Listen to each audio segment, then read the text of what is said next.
రాజగోపాల్ రెడ్డి అన్న 10th first వచ్చిన వాళ్ళకు, సెకండ్ థర్డ్ వచ్చిన వాళ్ళకు, గవర్నమెంట్ స్కూళ్ళలో చదివిన వాళ్ళకు ఒక 21 లక్షల రూపాయలు పంచిండు. ఫస్ట్ వచ్చిన వాళ్ళకి 15,000, సెకండ్ వచ్చిన వాళ్ళకి 10,000, థర్డ్ వచ్చిన వాళ్ళకు 7,500 పంచిండు.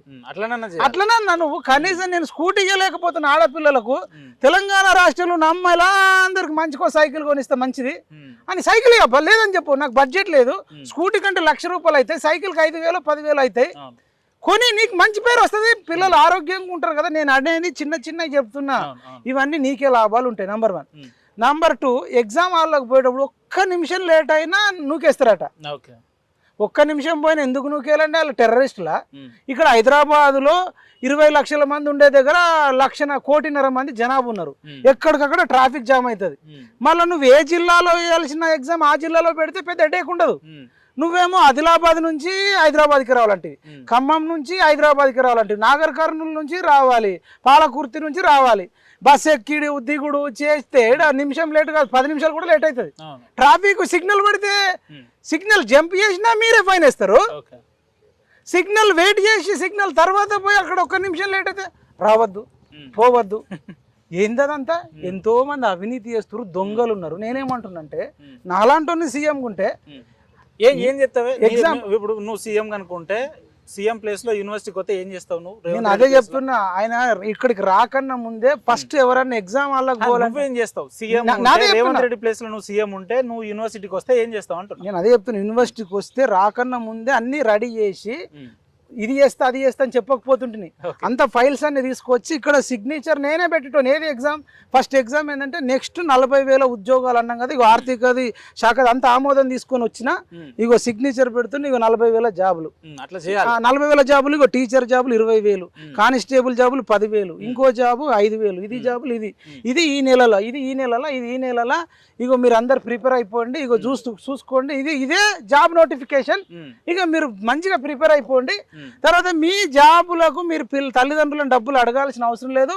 ఆ ఎగ్జామ్ ఫీజు కూడా మేమే కట్టేస్తాము, ₹1 కూడా మీరు కట్టాల్సిన అవసరం లేదు, ప్రభుత్వమే పలానా డిపార్ట్మెంట్కి ఇచ్చుకుంటది అని చెప్పేసి అది సిగ్నేచర్ పెట్టి చూపించుటోని. నేను సీఎం అయితే అట్లా మరి చేయలేదు కదా. అదే నిరుద్యోగులు కూడా చాలా కష్టాలలో ఉన్నారు, 10 ఏళ్ళు బాధలు పడ్డారు. ఇప్పుడు ఈ 4-5 నెలలు 5-6 నెలలు చదువుకోండి, మేము నిరుద్యోగ భృతి ఇస్తాను కాబట్టి ఇగో నేను రైతు బంధు ఇచ్చినట్టు నిరుద్యోగ బంధు లెక్క మంచికో నిరుద్యోగ 20,000 నిరుద్యోగ బంధు ఒకటేసారి ఇస్తున్నా. 1 టైం ఒక మంచికి 30,000 ఇస్తున్నా. ఈ 3 నెలలో 4 నెలలో చదివేసుకోండి, మంచిగా ఉండండి. ఇక నేను దగ్గర నెల ఇవ్వాలంటే నా దగ్గర డబ్బులు లేవు, మంచిగా ఒక 30,000 ఇప్పుడే ఇచ్చేస్తా, అవి దగ్గర పెట్టేసుకోండి. ఎవరన్నా తప్పిపోయో, యాక్సిడెంట్ అయ్యో, లేదంటే పెళ్ళుండో, లేదంటే ప్రమాదం అయ్యో, ఎగ్జామ్ సెంటర్కు లేట్ అయితే 1 నిమిషం కాదు, అర్ధగంట లేట్ అయినా పోండి, అర్ధగంట లేట్ అయినా ఎగ్జామ్ పోండి. అర్ధగంట లేట్ వస్తే లేట్ వచ్చినోడికి నష్టం. నువ్వు అన్న ఎగ్జామ్ రానియా, వెళ్ళిపో. 2 ఏళ్ళు చదివినోడు ఉంటాడు, 3 ఏళ్ళు చదివినోడు ఉంటాడు, 4 ఏళ్ళు చదివిన ఉంటాడు. ఒక ఆమె ప్రెగ్నెంట్ ఉంటుంది, 8 నెలల గర్భవతి ఉంటారు, 9 నెలల గర్భవతులు ఉంటారు, లేకపోతే 3 నెలల గర్భవతులు ఉంటారు, లేదంటే నెల బాలింతలు ఉంటారు. నువ్వు చెప్పానా 1,000 కోట్లు యూనివర్సిటీకి ఇస్తా అనడం నమ్మసక్యమేనా? అది అయ్యేది లేదు, పోయేది లేదు. చేస్తా అంటుండు కదా డిసెంబర్లో వస్తా. మరి బడ్జెట్ ఇప్పుడు కాదు ఉపేందర్, ఈ 1,000 కోట్లు ఒకేసారి చేసే బదులు నువ్వు ఫస్ట్ సంవత్సరం బడ్జెట్ లో ఒక 500 కోట్లు పెట్టి తర్వాత ఇప్పుడు ఈ సెకండ్ ఇయర్ లో 500 పెట్టి మొన్న 500 ఇచ్చినా ఇప్పుడు 1,000 ఇస్తా అంటే నమ్ముతాడు. మరి 20 నెలల నుంచి ఎందుకు నీకు ప్రేమ ఎందుకు రాలేదు అంటున్నా నేను. ఒకటి నేనేంటంటే ఉస్మాన్ యూనివర్సిటీ అంటే ఒక ఉస్మాన్ యూనివర్సిటీకి ఇవ్వాలి, ఉస్మాన్ యూనివర్సిటీ వాళ్ళే బాగుపడాలని మాకు ఉండదు. ఉస్మాన్ యూనివర్సిటీ అంటే ఆయననే చెప్తుండు కదా, తెలంగాణకు రిప్రజెంటేషన్ గుండెకాయ లెక్క. ఇప్పుడు నువ్వు ఉస్మానియాకు వచ్చి ఉస్మానియా విద్యార్థులకే నేను జాబులు ఇవ్వనకు మేము అంటలే, తెలంగాణలో ఉన్న ప్రతి ఒక్కడికి జాబ్ నోటిఫికేషన్ ఇస్తావు. అందులో ఎవరు టాలెంట్ ఉంటే వాళ్ళు కొట్టుకుంటారు. నువ్వు 1,000 కోట్లు ఇస్తావా, 2,000 కోట్లు ఇస్తావా తర్వాత విషయం. ఇక్కడ సర్క్యులర్ జారీ చేసిండు, ఎవడు ధర్నాలు చేయొద్దు, ఎవడు రాస్తారోకోలు చేయొద్దు. ఎందుకు చేయొద్దు అంటే నువ్వు ప్రతిపక్షంగా ఉన్నప్పుడు మేము రాస్తారోకోలు చేయాలి, ధర్నాలు చేయాలి, కేసీఆర్ దిష్టి బొమ్మలు కాల పెట్టాలి, కేసీఆర్కు వేరేది అట్లా నిరసన వ్యక్తం చేయాలి. నీకు మాత్రం చేయొద్దా? ఇదేంది ఇది తీసేయాలి ఫస్ట్. నేనే సీఎం అయితే తీసేస్తా, తీసేసి చట్టానికి వ్యతిరేకంగా ఉన్న వాళ్ళని అరెస్ట్ చేస్తాం, కానీ చట్టానికి లోపడి నిరసన వ్యక్తం చేసిన వాళ్ళని ఉంచుతాం. ఇప్పుడు నేను చెప్పమన్నావు కదా, పాయింట్ వైజ్ చెప్తున్నా, అర్ధగంట లేట్ వచ్చినా తీసుకుంటే తప్పేంది అంటున్నా నేను. అవును. ఇప్పుడు ఏమన్నా ఐఏఎస్లు ఐపీఎస్లు ఎమ్మెల్యేలు మంత్రులు ఏమన్నా నీతులు నిజాయితీ పరులా? అసలు సత్యహరిశ్చంద్రుల లెక్క బిల్డప్ మనకి ఎందుకు అంటున్నా? ఏదైనా ఒక కారణంతో లేట్ వస్తే అర్ధ గంట అయినా తీసుకోవాలి. నంబర్ 1, ఏ జిల్లాకు ఆ జిల్లాలోనే ఎగ్జామ్ పెడతాం అబ్బా. ఆ ఎగ్జామ్కి వచ్చిన వాళ్ళకు వచ్చేటప్పుడు కూడా వాళ్ళు తినొస్తారో తినరారో తెలియదు. ప్రతి ఎగ్జామ్ సెంటర్ దగ్గర టిఫిన్ రాగి జావా లాంటిది పెట్టి మంచికి 2 అరటి పనులు ఇచ్చి అవసరం అనుకుంటే కొన్ని పెన్నులు అక్కడ పెట్టుకొని ఇక ఒక్కొక్కటి పెన్ను మర్చిపోయిన ఇగో పెన్ను తీసుకోండి, ఆకలి అవుతుందో అరటి పండు తిను, ఇవన్నీ ఫెసిలిటీస్ పెట్టి సౌకర్యాలు కల్పించి వాళ్ళ నిరుద్యోగులను జ్ఞానవంతులుగా ట్రీట్ చేస్తాం. నిరుద్యోగం అంటే బేవర్స్ గాని లెక్క ట్రీట్ చేయడం కాదు. నిరుద్యోగం అంటే విజ్ఞానవంతుడు, ఇది రేపు సమాజానికి ఉపయోగపడేటోళ్ళకి రెస్పెక్ట్ ఇస్తాం. వాళ్ళకి అయ్యే బస్ ఛార్జులు ఇంకా ట్రావెలింగ్ ఛార్జులు ఏమైనా ఉంటే మంచికి 500 1000 కూడా ఇస్తాం. నేనే అయితే చెప్తున్నా నీకు, ఇన్ని మంచి పనులు చేయవచ్చా చేయరదా? ఇప్పుడు కొన్ని ఎగ్జామ్స్కు సైన్స్ స్టూడెంట్స్కు మ్యాథ్స్ పెడుతున్నారు. టెట్ ఎగ్జామ్ రాయాలంటే సైన్స్ స్టూడెంట్ అనుకో, మ్యాథ్స్ రాకనే బైపీసీ తీసుకుంటారబ్బా. మళ్ళీ మ్యాథ్స్ పెడితే అది ఏమన్నట్టు? తెలుగు వాళ్ళకు సోషల్ పెట్టడం, ఇంగ్లీష్ వాళ్ళకు సోషల్ పెట్టడం. నేను అనేది ఏంటంటే వాళ్ళు ఏ సిలబస్ తీసుకుంటే అదే పెట్టాలి. గతంలో పెట్టారంటే ఇక మా తాతలు మూతులు నాకిరంటే మనం ఇది అవసరమా? ఇప్పుడు అప్పట్లో ఎడ్ల బండి మీద పోయిరంటే నువ్వు ఇప్పుడు ఎడ్ల బండి మీద పోతావా? మారుతున్న కాలంతో మారాలని వద్దా? కానీ నమ్మకం ఉందా అన్న? ఇప్పుడు డిసెంబర్ అంటే ఇంకో 3-4 నెలలు ఉంది. ఈ డిసెంబర్లో ఈ university Osman university Oxford university దిశగా తీసుకుపోతా అన్నాడు. మరి తీరా చూస్తేనే E1 E2 డి హాస్టల్స్ కాదు, ఆల్రెడీ 2 ఏళ్ళు అయిపోయింది అబ్బా. 3 ఏళ్ళ లాస్ట్ 3 నెలలు 3 నెలలు ఉంది. నేను అనేది 3 నెలలు కాదు 3 ఏళ్ళు అంటున్నా. సరే 3 నెలలు అనుకో, ఇస్ ఇట్ పాసిబుల్?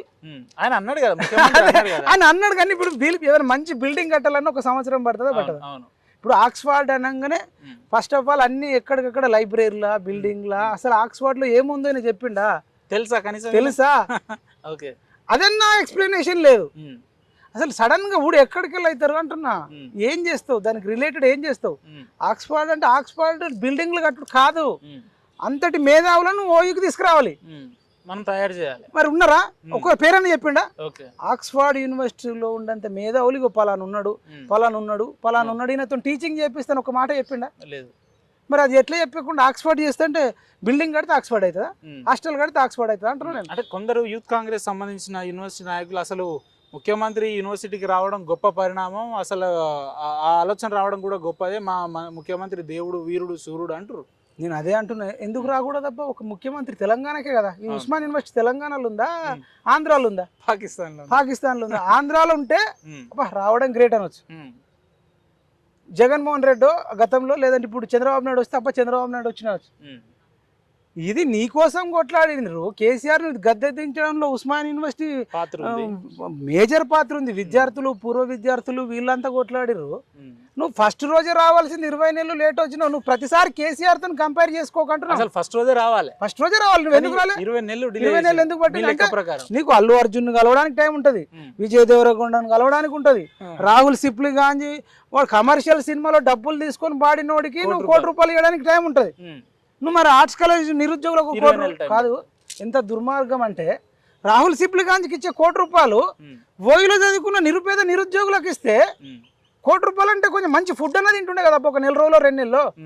నువ్వు ₹1 పెట్టి ప్రతిరోజు పనులు కొనియండి నిరుద్యోగులకు అంటే ఎంత బాగుంటుంది? కొంచెం మెను పెంచాలి. హాస్టల్లోనే అంటలే, వాళ్ళు నాన్ బోర్డర్సే ఉండొచ్చు, బోర్డర్సే ఉండొచ్చు, ఎవరన్నా కావచ్చు. నిరుపేదలు ఉంటారు అబ్బా, తల్లిదండ్రులు లేని వాళ్ళు, భూమి జాగలే నిరుద్యోగులు ఉంటారు. ఒక్కోడికే ₹1, అది కూడా ఆయన తెలంగాణ కేసీఆర్ కు వ్యతిరేకంగా పాట వాడలే. ఆయన వాడింది ఏంది? నాటు నాటు. ఆ పాట పేరు ట్రిపుల్ ఆర్ లో నాటు సాంగ్, రాగి సంకటి నా పాట చూడ అన్నాడు. అది కేసీఆర్ ను గద్దె దించడానికి ఉపయోగపడ్డదా లేకపోతే ఇంకేది ఉపయోగపడ్డది?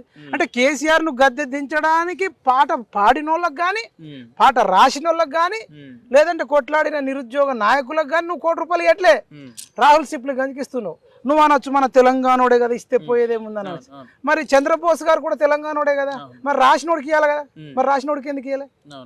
రాసినోడికి ఇవ్వడట, పాడినోడికి ఇస్తాడట. మళ్ళీ పాడుకులు ఇద్దరు కలిసి పాడిరు, ఒక్కడు పాడలే. మరి రాసినోడికి ఎందుకు ఇవ్వలేమంటున్నా? మరి మ్యూజిక్ కిరవాన్ ఇచ్చిండు, మరి కిరవాన్తో చేయడానికి సంగీతం చేసుకోవస్తుంది. అసలు మ్యూజిక్ లేకుండా, రాయిస్టుడు లేకుండా పాడేటోడు సాధ్యమా? అంటే ఏంది నీ గందరగోళం? అసలు నిన్ను అడిగింది ఎవడు, ఇవ్వమన్నది ఎవడు, కొట్లాడింది ఎవడు? నిరుద్యోగులను పస్తులు ఉంచి నిరుద్యోగ భృతి ఇవ్వకుండా నువ్వు ₹1 రాహుల్ సిప్లిగంజ్కి ఎట్లా ఇస్తావు అంటున్నా. గోరెట్టి వెంకన్నకు పంచుతున్నాడు. గోరెట్టి వెంకన్న ఏ పార్టీ? BRS party MLC. బీఆర్ఎస్ ఎమ్మెల్సీకి నువ్వు ఇచ్చుడేందబ్బా? ఆయన తెల్లర్లేస్తే కేసీఆర్ అహో జై హో కేసీఆర్, వీరాది వీరుడు అతడే, విజయానికి బాహుట అతడే. ఏంది అది? రేవంత్ రెడ్డి మీద పాట రాసిన నల్గొండ గద్దర్కు ఇచ్చినా కొంత సంతోషం ఉండు. లేదంటే చరణ్ అర్జున్ అన్న కూడా రాసిండు 3 రంగుల జెండా బట్టి, అదే పాట పెట్టుకుంటా. మరి నీకు 3 రంగుల జెండా బట్టి ఇంకా సింగమూలే కదిలినాడు, దొంగదొరల భరతం బట్టిండు. లగ్గంకు పోయినదే, సావుకు పోయినదే, ఎంగేజ్మెంట్ కు పోయినదే, ఫంక్షన్ కు పోయినదే, ఎలక్షన్ ప్రచారంకు పోయినదే, ఇప్పుడు సినిమా వల్ల తట్టుకు పోయినదే, వరదలకు పోయినదే, నిన్న ఇక్కడ కూడా యూనివర్సిటీకి వచ్చినదే. మరి ఆ చరణ్ అర్జున్ అన్నకు ఒక ₹1 ఇచ్చినా, లేకపోతే నల్గొండ గద్దర్ అన్న ₹1 ఇచ్చినా అయిపోవు. రాహుల్ సిప్లిగంజ్ ఎవరు, కోరెట్టి వెంకన్న ఎవరబ్బా? ఇప్పుడు ఈయన ఇప్పుడు నిరుద్యోగులు ఎంత కొట్లాడారు, అలా పాట కూడా కొంత ఉపయోగపడ్డది. ఉపయోగపడ్డప్పుడు నీ కోసం పాట రాసినైనాకి ఇవ్వవు, నీ కోసం పాట పాడినైనాకి ఇవ్వవు. పాప మా మ్యూజిక్ కొట్టింది ఎవరో మరి నాకు తెలియదు. ఆ మ్యూజిక్ కూడా చరణ్ అర్జునే కొట్టవచ్చు మీద అన్న, ఎవరు కొట్టిరు? మరి ఆ మ్యూజిక్ డైరెక్టర్కి ఇవ్వకుండా, ఆ సింగర్కి ఇవ్వకుండా, ఆ రైటర్కి ఇవ్వకుండా నేను గోరెట్టి వెంకన్నకి ఇస్తా, నేను రాహుల్ సిప్లిగంజ్కి ఇస్తా, అల్లు అర్జున్కి ఇస్తా, విజయ్ దేవరకొండకి ఇస్తా అంటే what is this non sense అంటున్నాం. ఇవి నేను అడిగే దాంట్లో తప్పు ఉంటే అన్న నువ్వు అడిగిన తప్పని కదా. ఎవరికి ఇవ్వాలి? సొమ్మొక్కడిది సోకొక్కడిది అంటున్నా. కష్టపడ్డది ఎవడు? అంటే ఇప్పుడు యూనివర్సిటీ కూడా 1000 కోట్లు ఇస్తా అంటుండు కదా, చూడాలి. మనకు అంటుండు, వాళ్ళకేమి ఇచ్చేసిండు. ఇప్పుడు ఇప్పుడు రాహుల్ సిప్లిగంజ్ కోటి ఇచ్చేసిండు, మనకు ఇచ్చి వచ్చిండు, ఇది అంటుండు. మరి ఇది ఇచ్చి కాదబ్బా, నమ్మకం ఉందా? నేను అనేది ఏంటంటే చెక్కు తీసుకొని వస్తే అయిపోవు కదా అంటున్నా. నాకు 3 లక్షల కోట్లు ఉన్నాయి, మనది భారీ బడ్జెట్ సినిమా అంటుండు. విచిత్రం ఏంటంటే అదే స్పీచ్ లో ఏమన్నాడు అంటే డబ్బులు లేవు ఇవ్వడానికి, భూములు లేవు, విద్యను మాత్రం ఇస్తా అన్నాడు. ఇంకో 3 నిమిషాలు ఆగంగానే 1000 కోట్లు. ఇంకోటి చెప్తే షాక్ అవుతావు. ఎవరు చెప్పారు? గతంలో స్పీచ్ అడిగి నువ్వు కొంతమంది ఉద్యోగులు మాకు జీతాలు ఇయ్యా, లేదంటే మా పెన్షన్లు ఇయ్యా, మాకు పలానా ఇది అంటే నన్ను కోసుకున్న డబ్బులు లేవు, మొత్తం అప్పులు చేసిపోయిండు. బ్యాంకర్లు దొంగలను చూసినట్టు చూస్తే నా దగ్గర డబ్బులు లేవండి, నన్ను చంపిన డబ్బులే, నన్ను కోసిన లేవన్నావు. మళ్ళీ ఇక్కడికి వచ్చి 3 లక్షల కోట్లు ఉన్నాయి, ఒక 1000 కోట్లు ఇస్తే పోయేదేముంది అంటున్నావు. అంటే 2 నాలుకలు 2 మూతల పాము లాగా ఈ 2 మాటలు ఏందంటున్నా. అంటే నీకు అంత ప్రజలు గమనిస్తున్నారు. పిల్లట కళ్ళు మూసుకొని పాలు తాగి నన్ను ఎవరు చూస్తలేరు అనుకుంటుందట. పిల్లి కదా కళ్ళు మూసుకుంది, ప్రజలందరూ చూస్తున్నారు. అంటే రేవంత్ రెడ్డి ఏమంటున్నా, నిజాయితీగా ఉండు, ఆనెస్ట్గా ఉండు. ఆయనకు మేము కూడా ఆయన పట్ల తీవ్ర అసంతృప్తిగా ఎందుకున్నాం అంటే డిఎస్సి అప్పట్లో 1 నెల పోస్ట్ పోన్ చేయమన్నాం, జాబులు కూడా అడగలే. పోస్ట్ పోన్ చేయంటే చేయకపోతే అనేక ధర్నాలు, రాస్తారోకోలు చేస్తే, పిల్లల్ని అరెస్టులు చేస్తే, అర్ధరాత్రి సిటీ కాలేజ్ నుంచి అక్కడ అరెస్ట్ అయిన నిరుద్యోగ అమ్మాయిలు 10-12 కిలోమీటర్లు నడుచుకుంటూ 12 గంటలకు ఆర్ట్స్ కాలేజ్ ఇక్కడికి వచ్చి రాత్రి అంతా ఇక్కడనే పడుకున్నారు పాపం. కనీసం ఒక్కడు రాలే, రేవంత్ రెడ్డి రాలే, లేకపోతే వాళ్ళ ఎమ్మెల్సీలు రాలే, ఎమ్మెల్యేలు రాలే, మంత్రులు రాలే, నామినేటెడ్ పోస్ట్ రాలే. ఏమైందమ్మా మీకు ఏం కావాలని అడగాలని వద్దా? అంటే అర్ధరాత్రి అమ్మాయిలో నడిపిస్తారా మీరు? అది న్యాయమా? ఇట్లయితే కోపం రాదా? నువ్వు అప్పుడు వచ్చుంటే ఇవాళ నీకు అన్ని ఇప్పుడు పెద్ద పెద్ద కంచెలు ఎందుకు ఉంటుండే? సరే, నిన్న యూనివర్సిటీకి వచ్చినప్పుడు రేవంత్ అన్న మిమ్మల్ని గెలవలేదని మీరు ఫీల్ అవుతున్నారు. ఇప్పుడు యూనివర్సిటీలో ఆ కెమెరామెన్ స్థానంలో ముఖ్యమంత్రి గారు ఉన్నారు అనుకో, మీ ఎదురుగానే ముఖ్యమంత్రి గారు యూనివర్సిటీలో ఉంటే మీరు ఏం చెప్పాలనుకుంటారు ఆయనకు? నేను అదే చెప్తున్నా, ఏంటంటే గతంలో నిరుద్యోగులను ముదిరిపోయిన బెండకాయలు అనడము, నిరుద్యోగులను చిన్న చూపు చూడడము, నిరుద్యోగులు ఏదైనా ధర్నా చేస్తే, రాస్తారోక చేస్తే దాన్ని అణిచివేయాలని చూడడం, కనీసం చర్చలు జరపకపోవడం, డిఎస్సి అభ్యర్థులకు నువ్వు కనీసం అర్ధరాత్రి అమ్మాయిలు నడుచుకుంటూ వస్తే కనీసం ఎందుకు రాలేవు రేవంత్ రెడ్డి గారు? లేదంటే మీ మనుషులను ఎందుకు పంపలేవు? 1 నెల పోస్ట్ పోన్ చేస్తే మీ సొమ్ము పోతుండేనా? మీదేమన్నా మేమే కదా కష్టపడి నిన్ను సీఎం చేస్తే, మిమ్మల్ని మంత్రులను చేస్తే, మేము నెల రోజులు పోస్ట్ పోన్ చేయడం వల్ల నీకే లాభం. నెల రోజులు పేమెంట్ అనేది తగ్గుతుంది. నీకు మంచి కోసం చెప్తే కనీసం మా విన్నపాలు లేదు. గ్రూప్ 2 వాళ్ళు వాయిదా వేయమంటే చిక్కడపల్లి లైబ్రరీ కూడా వేలాది మంది చౌరస్తా కూడా అర్ధరాత్రి 2 గంటలకు 3 గంటల దాకా ధర్నాలు చేయాల్సి వచ్చింది. అంటే నిన్ను మేము గెలిపించినందుకు, నీకు కాంగ్రెస్ పార్టీకి ఓటేసినందుకు, చేతి గుర్తుకు ఓటేసినందుకు నువ్వు మాకు ఇచ్చే బహుమానం అదే రేవంత్ రెడ్డి గారు? ఇది నీకు మంచిదా? అనేక మంది పిల్లల మీద కేసులు పెట్టించినావు, ఇది నీకు కరెక్టా అని నేను అడుగుతా. నా ముందుంటే నీ చిన్న ఎందుకు చేస్తలేవు? జీవో 46 ఎందుకు రద్దు చేయలేదు? జీపీఓ జాబులు ఏమంటే ఇంకెందుకు ఈ ప్రశ్నలన్నీ నిరుద్యోగ లోకం అడుగుతుందా ముఖ్యమంత్రి గారిని, ప్రభుత్వాన్ని? అడుగుతుంది. అదే నేను చెప్తున్నా, నువ్వు కావాలంటే నువ్వు గ్రౌండ్కి వెళ్ళి సిగ్నేచర్ చూడే ద్వారా మైపాలన్న చెప్పిన డిమాండ్లు కరెక్టా కాదా నువ్వు అడుగు. జీవో 46 ఎందుకు రద్దు చేయలే, జీవో 29 తీసుకొచ్చిన దాని మీద నువ్వు మీరు వచ్చి ఎందుకు కరెక్ట్ ఎక్స్ప్లెనేషన్ ఇవ్వలే. ఈడబ్ల్యూఎస్ కింద ఓసీలకు 10% రిజర్వేషన్ ఇచ్చినావు, మరి బీసీలకు 60 ఇస్తావా, మరి 10కి 10 ఎట్లా ఇచ్చినావు అని నిన్ను అడుగుతున్నా. సమాధానం ఏముంది అంటే వాళ్ళ దానికేమో 50% దాటినేం కాదు రిజర్వేషన్స్, బీసీలకు ఇచ్చేసరికి 100 కొర్రెలు పెట్టడం అని అడుగుతా. చెప్పు సమాధానం రేవంత్ రెడ్డి గారు, నా కళ్ళల్లోకి చూసి చెప్పు. ఇట్లా అడుగుతా, చెప్పు. నువ్వు ఈడబ్ల్యూఎస్ ఏమో సెకండ్లు ఇచ్చేస్తావు 10%, మరి బీసీలకు ఎందుకు 50%, 50, 60, 42 అయింది. అది మిమ్మల్ని అడుక్కోవాలనా? ముస్లింలను ఎందుకు కలుపుతున్నావు? నువ్వు బీసీలకు ఇవ్వాలనుకుంటే ఇయ్య, లేకపోతే ఇయ్య అని చెప్పు. ముస్లింలది ఒక మతం, హిందువులలో బీసీలకు రిజర్వేషన్ నువ్వు ముస్లింలలో ఇచ్చుకోవాలనుకుంటే వాళ్ళకి సపరేట్ ఇచ్చుకో. ఇప్పుడు నువ్వేం చేస్తున్నావు, మళ్ళీ ముస్లింలను హిందువులను ఒకదాంట్లో వేసి నువ్వు బీజేపీకి పంపిస్తే వాళ్ళేమో మమ్మల్ని ముస్లింలను తీసేస్తేనే మేము ఇస్తామని వాళ్ళు అంటారు. అందరిని కలిపిస్తే ఇస్తేవా నీ మెడకు వస్తా నువ్వు అంటున్నావు. అంటే మధ్యలో బీసీలను నలిపేస్తురా. ఆ ఫామ్ హౌస్లో కూర్చున్న పద్మనాభ సింహం ఏమో మాట్లాడతలే. ఎవరు పద్మనాభ సింహం? ఫామ్ హౌస్ లో పడుకున్న పద్మనాభ సింహాన్ని ఇప్పుడు వీళ్ళు ఏమంటారు అంటే, బీఆర్ఎస్ వాళ్ళు ఎంత దారుణం అంటే, ఈయన 60,000 జాబులు ఇచ్చినా ఈయన అంటుండు, లేదు 55,000 కేసీఆర్ ఇచ్చిండు, ఈయన 5,000 ఇచ్చిండు అంటారు.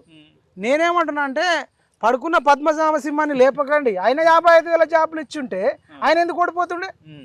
పాయింటే కదా.